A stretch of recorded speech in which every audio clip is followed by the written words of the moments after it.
दानवीर कर्ण की कहानी। महाभारत की कथा में कई महान चरित्रों का जिक्र है।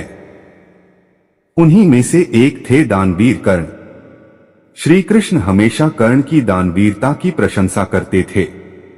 वहीं अर्जुन और युधिष्ठिर भी दान पुण्य करते रहते थे, लेकिन श्री कृष्ण कभी उनकी प्रशंसा नहीं करते थे।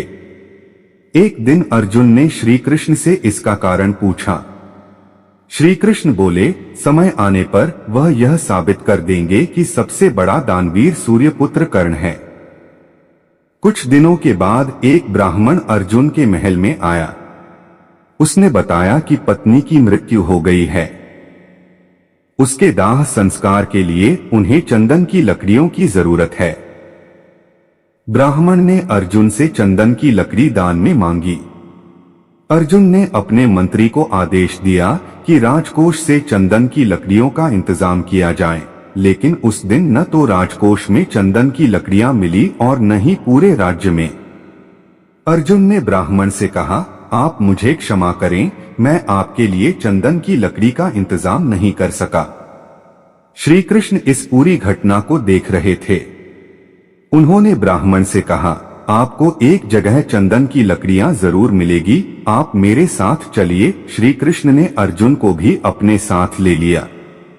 श्री कृष्ण और अर्जुन ने ब्राह्मण का वेश बनाया और उस ब्राह्मण के साथ कर्ण के दरबार में पहुंचे। वहां भी ब्राह्मण ने कर्ण से चंदन की लकड़ी दान में मांगी। कर्ण ने अपनी मंत्री से चंदन की लकड़ी का इंतजाम करने को कहा। थोड़े समय बाद कर्ण के मंत्री ने कहा कि पूरे राज्य में कहीं चंदन की लकड़ी नहीं मिली। इस पर कर्ण ने अपने मंत्री को आदेश दिया कि उसके महल में चंदन के खंभे हैं, उन्हें तोड़कर ब्राह्मण को दान दिया जाए। मंत्री ने ऐसा ही किया। ब्राह्मण चंदन की लकड़ी लेकर अपनी पत्नी के दाह संस्कार के लिए चला गया।